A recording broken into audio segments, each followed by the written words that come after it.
He told me he was 38 years old. The day I found out that my husband was 51 years. What? Yes, you heard me right. Your husband said he was 38 years old and you found out he was 51 years. It was on our wedding day. When we went to submit our passports, they'll bring your passport and you'll bring my passport. And then I looked at my husband's year in the passport. It was 1951, right? And I was doing the mathematics. 1951 does not look like 38 to me. You know, imagine finding out that kind of thing on your wedding day. Right. Yeah, yeah. Every social media person must understand that we have a lot of scammers going all over the platforms looking for ladies that they are going to swindle. But they have a tactic that remains the same. They will be fast to become your friend.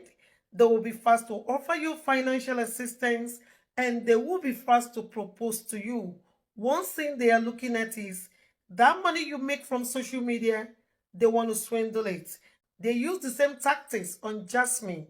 She saw all the red flags, but because she needed something, she wanted to relocate to America. She wanted to have children that are Americans. She ignored all these red flags. She went into the marriage. She lost all the money she made, but she made one thing to be possible. She made sure she left this marriage, and now she's given her story.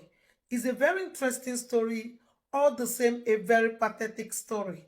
I want you to listen to her and learn one or two lessons, because this social media, they are all over looking for someone that will work and they will stay on the ground and eat your sweat. And don't forget to leave your comments in the comment section. We're going to talk about the marriage. What's the thing you want to clarify about that? What we hear is, so you get married to a black American, it lasts 9 months, then we hear that you came on social media and posted, I like the way you're getting ready. You went on social media and posted that essentially your husband lied to you and he had children from his other marriage. But you also said in that same message that this was a beautiful marriage, you know, and everything went. So it was a bit of a confusing message, you know. Okay. Yes. 2021 December, 2021, November 2021, I went for holiday in Gambia. Because the first time I left Nigeria, I actually went to Gambia. Then I have a business in Gambia, a laundry business. I think my laundry business is one of the biggest laundry business in Gambia. So from there, I was able to raise money that I went to Cyprus to go and study in Cyprus. So while I was in Cyprus, I was still doing the business and all of that. So 2021 in November, I traveled to Gambia to see how the business is doing. Plus, I had a friend that met somebody through me and they were getting married. So I was an essential part of their meeting, getting to know each other. And I had to go there and be part of it. And that's when I actually started making money from TikTok, you know. So while I was in Gambia, I started the TikTok thing and it was going well for me. I started making money from TikTok Live. I was making as far as $1,000 to $2,000 weekly from TikTok Live when I started streaming, you know. So my ex-husband now would come on my live so when I was doing live, and there's something they call gifters on TikTok Live. He would usually gift me and he gifts other people too. So from there, I don't know, he went through my profile, kind of liked me, sent me a message and all of that. So we got talking now. From November 2021 to December and all of that, we got talking. So at some point, I built some trust in him because he's someone that he calls me all the time. I've done an interview with BBC Igbo. When they asked me why did you marry this man, you know, for me it was just the fact that this guy was dedicating his time to me. You know, Nigerian men, you can see someone that I love you, I will not even have time. They will not respond to messages and all of that. But this was the first time I was in an actual relationship that this person talks to me. If there are 24 hours in a day, he will talk to me for 21 hours. Wow. Even while we were, do you know why I say 21 hours? Because even while we were sleeping, the call will be on. So we'll be seeing each other while he's in the toilet and everything. We'll just be talking to each other like that. So we grew fond of each other in a very short time, you know. So he's American, like he's black American, not like Nigerian that went to America or anything. He's black American, never, according to him, never been to Africa before and all of that. So at some point now, this TikTok live thing, that's how it works. If you make money, you need to withdraw it through paper. And that paper is US paper, and I don't have that paper. So when I met him, he was like, I can actually help you get your money, you know.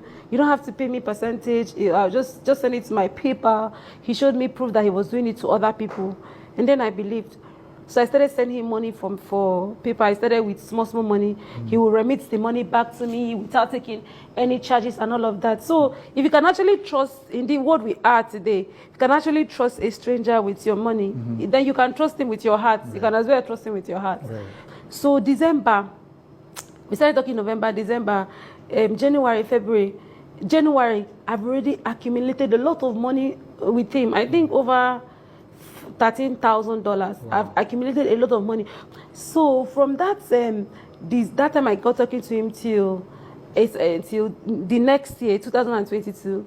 Then when that money accumulated, at some point I stopped collecting my money small from him.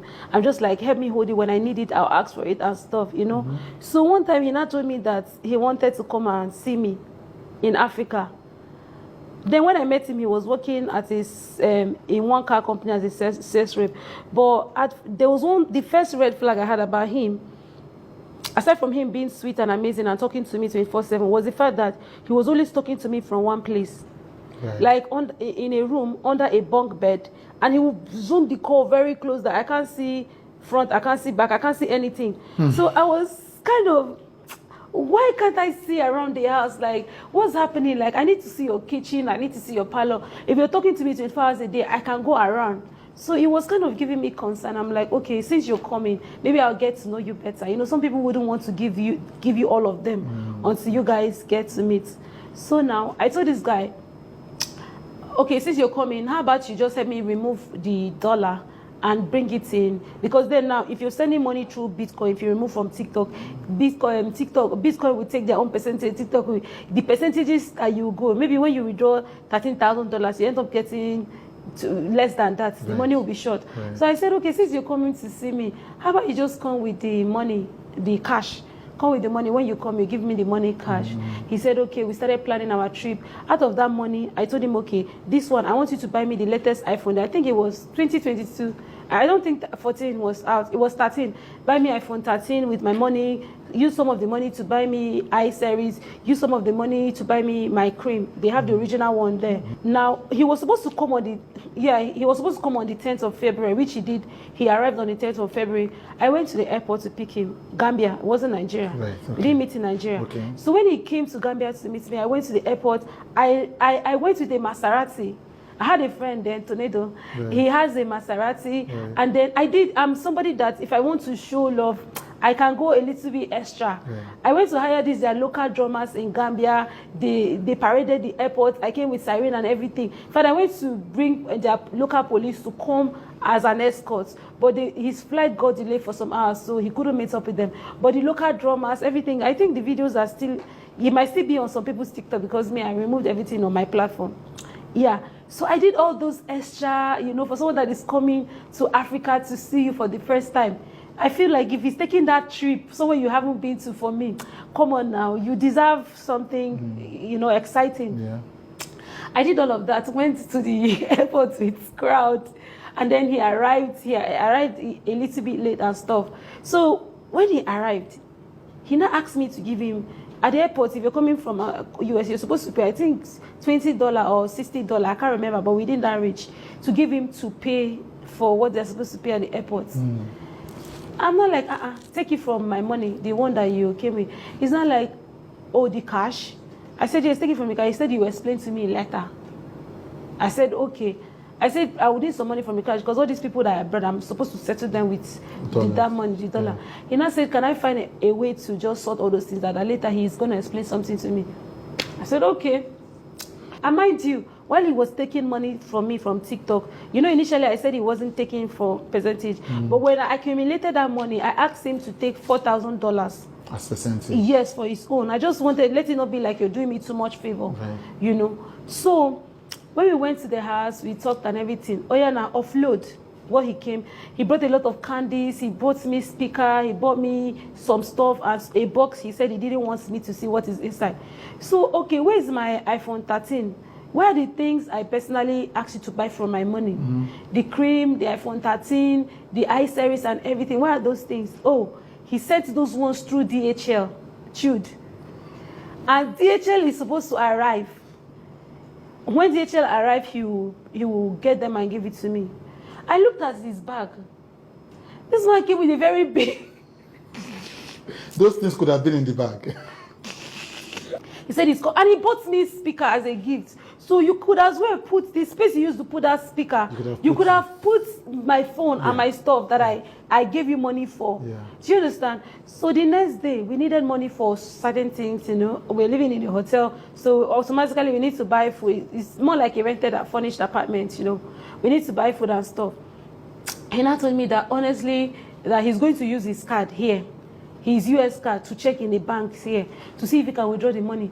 And I asked him, why do you have to withdraw the money with your card? I told you to come with cash when you said you were coming. So why do you have to? He said when he was traveling at the airport, they asked him if he had money in his bag. He said yes. They told him at the airport that was a lot of money and they will not be answerable to if the money lost. So okay, now any reasonable person will understand. I said okay, no problem. Let's go to the bank there in Gambia and withdraw. When we went there to withdraw, immediately he slotted in his card. He told me that they flagged him over there in US, that there is a scam notification that someone is about to scam him or something for using his card in Africa. Yeah. In fact, that they've blocked his card, he cannot access the money. I'm like, what kind of problem is this? This is the money I'm hoping to use. Yeah. And now you're coming with all this story. He now said I should not worry that he's going to call customer care and all of that. He was doing all of those things in my presence. On the 14th of February, we went to... On Valentine's Day. This guy, he decided, okay, on Valentine's Day, we went to a spa together. While we were in that spa, I was with his phone, yeah? While I was with his phone, they were doing manicure and stuff for him. A message came. And that message came with a lot of kisses. You know how message will pop on your phone with all this kiss emoji? And love. I'm like, who is sending him kiss emoji? Because we already talked, and between me and him, I wasn't seeing anybody at the time I was seeing him. And he promised he wasn't seeing anybody at the time he was seeing me. So in my head, who is sending him kiss emoji? I was already boiling. So I went there, I asked him, I said, what's happening? I say, open this message. I want to see this message. Because if you give me everything to go through your phone, I'll go through it. I will not deliberately go and be looking for anything in your phone. Yeah. But if I'm with your phone and something comes up that is giving me concern, if we are in a relationship and we are transparent to each other, I should be able to ask, and I deserve, I think, an answer. So open the message he refused to open. Who is that? He said it was his mom. I said, why is your mom sending you kiss and this thing? He said she doesn't know how to use WhatsApp. I said, call her. I want to speak to her. And I told him, please, I insist, I want to speak to your mom. I want to know why. Let me know. It's not like why is your mom sending you kisses? It's not like his mom doesn't know how to use WhatsApp. That if he calls her now, she doesn't know where to pick the call. I say your mom does not know where to pick the call, but she knows where to go to emoji. Do you know where? And that kiss emoji is not the first emoji. You have to pass through several emoji before you see that emoji. At that time, you're talking to someone that is still studying law. Do you understand? You're talking to a law student. Yeah. So he was like, that he would talk to her. That I would talk to her later, but not now. I said, okay. That call never happened, though. Yeah. So he was able to tell me that is his mom, and I was meant to believe it without seeing any proof and all of that. So that same day, this guy proposed to me. That same day, in that same place. Right. After the spa, we went to the restaurant. He proposed to me. So when he proposed to me that day, look at me now. Nobody has proposed to me before. I've been in several relationships, and nobody have proposed to me. Nobody has even, I don't know, yeah. But another thing, to be very honest with you, it was the fact that I was getting married to an American. I was so excited about it. It was a different vibe for me. It was, I take pride in it. Maybe that was one of my mistakes. I took pride in it because I feel like I'm in a better position when I get married to an American. Come on, look at the goodies that come with it. My children are going to be American. They don't have to suffer all the things I'm suffering in Nigeria. You understand? Okay. So fast forward, we proposed. He came January 10, the first time I ever see this guy in real life. He proposed to me February 14. Everybody was like, God, when? Even me, you know. 28th of February was my son's birthday. Now, you know, I have a son. Right. I have a son. Right. And I told him that I have a son. Right. Like anybody meeting me, people that have met me in real life, they know that I don't hide that. Right. That's my pride. That is something I don't joke with. Everything I'm living for, everything I'm doing is my motivation. So when people meet me, even if it's for just get to know me, you have to know. To know me is to know my son. Right. And to love me is also to love my son. Right. Do you understand? So I told this guy that I had a son. This guy told me he has never married in his life. He has never gotten a lady pregnant. In fact, he told me he was 38 years old. The day I found out that my husband was 51 years. What? Yes, you heard me right. Your husband said he was 38 years old, and you found out he was 51 years. It was on our wedding day when we went to submit our passports. They'll bring your passport and you'll bring my passport. And then I looked at my husband's year in the passport. It was 1951, right? And I was in the mathematics. 1951 does not look like 38 to me. You know, imagine finding out that kind of thing on your wedding day. Right. Yeah. I haven't had any reason to go and start opening his passport and looking. Yeah. Like, for a start, he did not give me any reason to doubt everything he was telling So me. on your wedding day, you find out your husband had told a big lie to you. On my wedding day, That must have been when we were heartbreaking. signing stuff. Yeah. So I wanted to react, but come on, I flew my mom all the way to my wedding. Right. I flew 4 to 8 of my family members to I flew 4, I think 4 people, and the other people came on their own. I mean, the people that I paid for. And guess what? His family, at least 2 or 3 people were supposed to come to the wedding, but guess what? They missed their flight on my wedding, which I know never happened. Right. It was after everything happened that I realized that I began to add 1 plus 1. You know, this guy said 2 of his family members were supposed to be in attendance. They say all of a sudden one of their uncle died, and they missed it. One of their uncle died. That's the story he gave me then. But at that time, it made sense to me. If they would miss the wedding for somebody dying in the family, it's understandable. Right. So when I saw that stuff, I didn't talk about it until the entire wedding and everything. You know, for me, even if I had known that my husband was 51 years old, I would have still married him. Right. If I knew that he was 51 years So old. the issue was the lies. Yes, the age wasn't anything for me because I've come to love this person. And like I told you, I was looking at the bigger picture. So I'm not saying I'm a saint here or I was looking at the bigger picture. Marrying an American, having kids in that. American and all of that. That seemed like a good dream for me. I get that. You understand? So when I found out that night we came home, our honeymoon, our after marriage eve was more of explanation. Okay. He told me he was in the U.S. Army. And in the U.S. Army, he did a secret mission. In that secret mission he did, they changed his identity. They changed his identity. I'm telling you things that I was told. They changed his identity because of the mission is of essence. So he even mentioned a name. Oh my God, let me not call. He mentioned a name of one top terrorist, that's a mission that happened, how they took down one very top terror, I don't know, that he was part of that mission. So because of that, I don't know what they call it in US. They said a special assignment. Right. Yes, so he said that was the reason why they gave him this new passport, that his real age is 38. And if you look at this guy, if you look at my husband from the videos, he was looking, you know, these Americans, they take care of themselves. All like us in Africa, if you're 51, everything should start showing signs. You'll be seeing white and everything. It was white, he could stand for you. He could pass for 38. He was looking really good. Right. So when he told me, I'm like, okay, now tell me your real age. Nah, it's between me and you. Anything you tell me now is what I'll believe. Are you 38 years old? You are 51. He now said he's 38. That is that mission. He changed his identity and everything. And that's why hence the passport, hence the explanation. Okay. I accepted. Okay, show me picture, just any picture of you in the U.S. Army so that I'll believe. My ex-husband had picture of all his colleagues in the U.S. Army, but his picture. He had. So he had the pictures of everybody in that mission but himself. So when I asked him, like, why not send a picture of you with these people? Let me be sure that you were in the army and stuff like that. He told me that one time their house caught fire. He doesn't have picture. Okay, call your colleagues to send you the picture they have with you.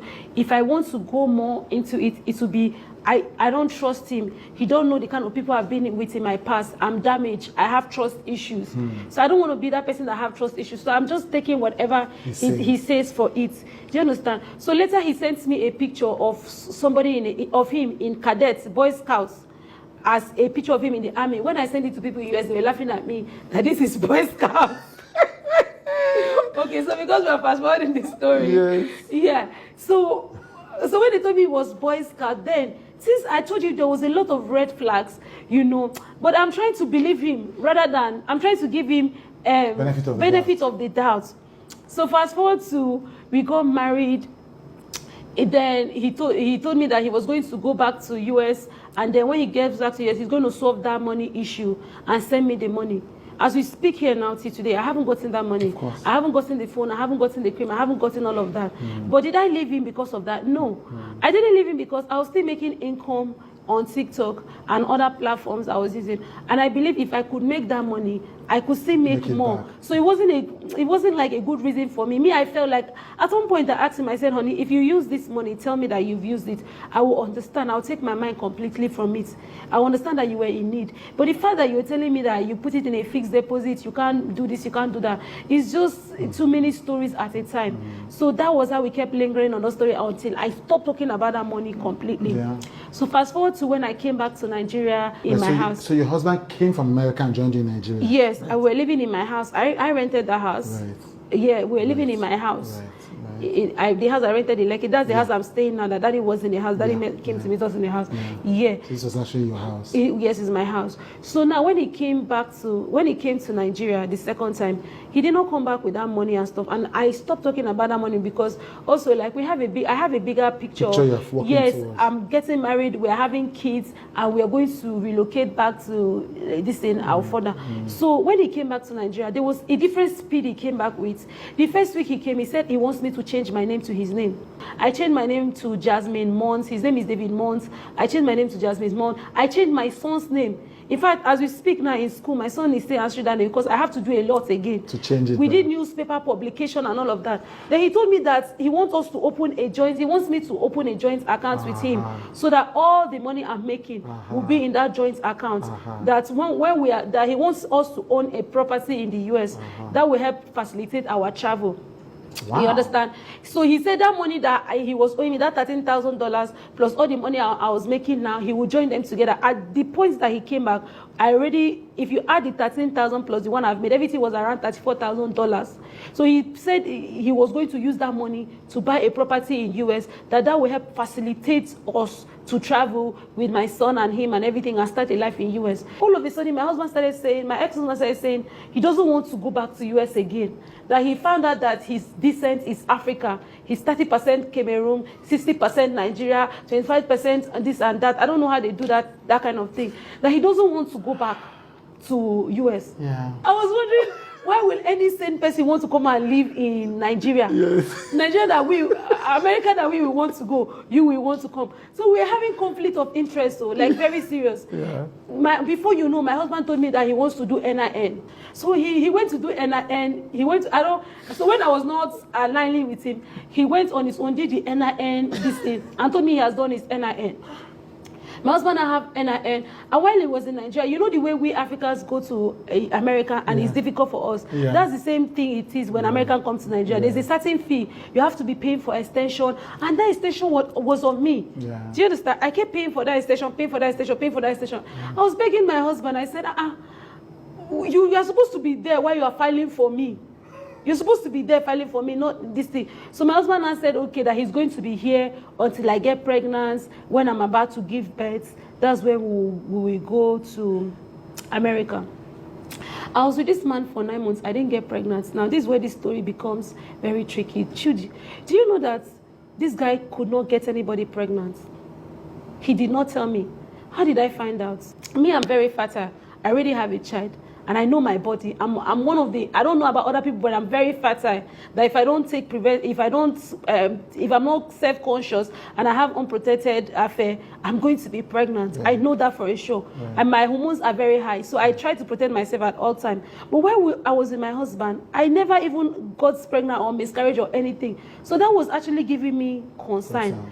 So one day my husband told me that he wants to get Nigerian SIM card. This is how the whole thing exposed. He wants to get Nigerian SIM card. I'm like, baby, what do you need Nigerian SIM card for? You already have your US WhatsApp, it's working. The only people I feel like you should communicate with are your family. You don't really know anybody in Nigeria. He said no, he needs a Nigerian SIM card so that sometimes if he wants to take a walk, he can call me. I did not argue. We went and get a Nigerian SIM card for him. Trudy, we came back home that night. I was with my husband on the bed. Somebody called him, a Nigerian number. Immediately, the person called him. He picked. It was a girl's voice. He ended the call. I said, babe, who is calling? Who is this person calling you? He said he doesn't know. Maybe it's a wrong number. I said it's not possible. My husband swore on heaven and earth that it was a wrong number. I said, okay. When he was sleeping, that was the first time in my life I ever say I'm going to go further. When he said it's a wrong number, I said, okay, call the person back. He refused. Call the person back. He refused. It became something, a very big fight in our house that everybody knew. We were arguing so loud, everybody knew. Then do you know what I did? While he was asleep, he already gave me the number. I went to callers, what did they call that thing? Callers ID. The name came out, Ruth. Her name came out on the this thing, on the yeah. So when her name came out, I woke my husband up that night. I said, who is Ruth? The way he looked shocked is like him himself. He has never had the name before, so I felt so stupid. He was asking me who is Ruth. I said, who is Ruth? He was asking me, so I said, you don't know who is Ruth? He said, no. This is very important because this is how I came to realization of everything that I didn't know. Right. I went to his platform. I went to his TikTok. I searched for Ruth. The name Ruthie came out. I went to Instagram. I searched for Ruthie. Ruthie came out. I said, you don't know who Ruthie is? He said, no. I said, can I have your phone, please? Finally, when my husband gave me his phone, my ex-husband gave me his phone, I went straight to his Instagram, that same name. I went to the chat. I saw all the conversation. Chudi, my husband promised this girl marriage. The same pattern that he was going with me was the same pattern he was going with her. Even he told her that she should not worry that. But I know she's going to see this video, and she knows because we later became friends. The girl, the way I handled the issue, we later became friends. Right. So when I saw all the conversation, the chats, my husband, the girl had with my husband, I said, I thought you said you don't know who this person is. Then he now said that the girl is the one asking him out and all of that. I'm like, does this girl knows that you are married? He said yes, that he knew her before me. They later had issue, and later when he started trending on social media, she came back to him and all of that. I called the girl's number. I said, hello. I called it, I put it on speaker. My husband is sitting right next to me. I said, madam, you remember I called you earlier and you told me that it was a wrong number. Are you not Ruthie? I said, thank God I can see your picture and everything, all your conversation with my husband and everything. By this time tomorrow, you will see yourself on social media. She now said, no, to be very honest, that she's sorry, that my husband lied to her that we are not married, that he's just using me. Hey. Trudy, she said that in front of my husband. I was sitting next to my husband, and that girl said that in a call. So when this girl confided and said everything in front of my husband started apologizing. And I said, okay, is there any more secret? And do you know, at the point, see, the very moment that this marriage ended, there was no time I wanted to leave him. And I saw a message, everything like happened in the same day. I saw a message of child support message. My husband is paying child support. I asked my husband, how come you told me you don't have a child, you've never gotten anybody pregnant? How come you're sending child support message to somebody? He now said it's some random children on the streets. I started seeing requests. I saw when one lady sent me a nude of my husband and her in my house when they were answering video call. I saw a lot of people that my husband was defrauding on TikTok, the same way he was owing me money. He was defrauding them on TikTok. Like, he would tell them he wants to help them and remove money from TikTok, and he would take the money and not give to them. And he would take from Peter and give to Paul. He will, to get your confidence, to get your trust, he will take money from me and give to you. Once he build that trust that he has money, you see him like he has money. If you meet these people now, they are still on social media. If they see your video, I'm sure they will want to say something, or they might even want to be interviewed by you, because different people had different experience with him. Right. He promised about 5 girls marriage, and then when I went to my husband's phone, I started seeing a lot of girls, mostly Yoruba, mostly big TikTokers, big Nigerian TikTokers. I wouldn't want to call their name for the sake of respect and courtesy. Now, about the child support, can you tell me, do you have children or not? My husband swore to me on his mother's life that he has never gotten anybody's pregnant. Let me speak to your mom. I collected the phone. I called his mom. For the first time, I was able to have a lengthy conversation with his mom. I said, Mom, I have an issue with David now. I just saw child support message on his phone, and David is telling me he doesn't have kids. Then she said, that why is he telling that? Am I saying that I don't know that he's married with kids? Hey. No, was married, or he's married with kids. And I said, no, that he did not tell me. She said, David had 3 children and 4 grandchildren. That she has told him severally to tell me that she's surprised that he has not told me. My husband was looking at me dumbfounded. You couldn't say anything. I said, honey, is it true that you're having 3 children and you're still married? That's when he now told me that he's not still married, that he was divorced. He was divorced in 1995. That time I was not even born. I wasn't born the year he said he was divorced. I'm sorry. The time of the year he said, the month in the year he said he was divorced. I wasn't born. I wasn't born the year he was married and divorced. I said, okay, show me something to prove that you are divorced. Show me just a proof to prove that you are divorced. Let's start from there. He started looking. He said he doesn't have it, that it was a long time when the house burnt and everything. The next day I said, okay, I cannot deal with this. A lot of fraudulent case and everything. Let me just fast forward to, I went to Hajar police station to make a report.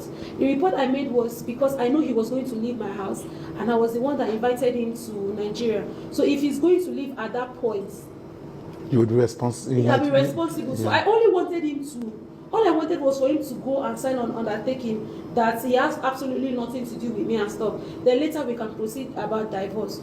On getting to the station, it was on my husband's police report, on his statement, that he acknowledged for the first time since I met him that he had 3 children. The police, I put it in here. He had 3 children, 4 grandchildren, and I wasn't aware of it.